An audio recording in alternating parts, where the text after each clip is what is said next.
Les lois 5 des gaz. En fait, on a étudié les relations qui existaient entre les différentes variables qui nous permettent de définir un gaz. La première qu'on a étudiée, c'est la relation volume-pression. En fait, on a déterminé que lorsqu'on avait la quantité constante, à température constante, lorsqu'on a une augmentation de pression, on se trouve à avoir une diminution de volume.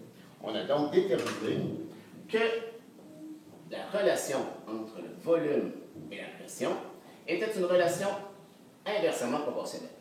En fait, que P1 V1 était égal à P2 V2.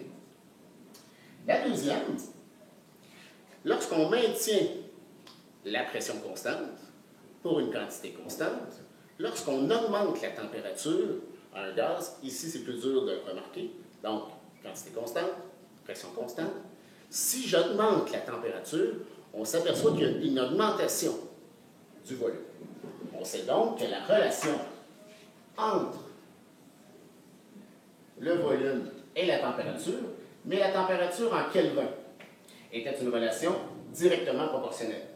On a déterminé que V1 sur T1 était égal à V2 sur T2. Bien sûr, la température se doit d'être en Kelvin, qui est tout simplement la température en Celsius, plus 273. La dernière relation qu'on a regardée, c'était la relation entre la quantité et le volume. En fait, pour une même pression, même température, lorsque j'augmente la quantité, je me trouve à augmenter le volume.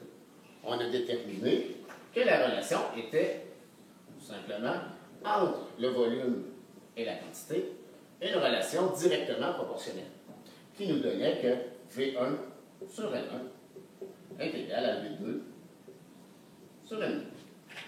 Voici donc les lois 5 des gaz.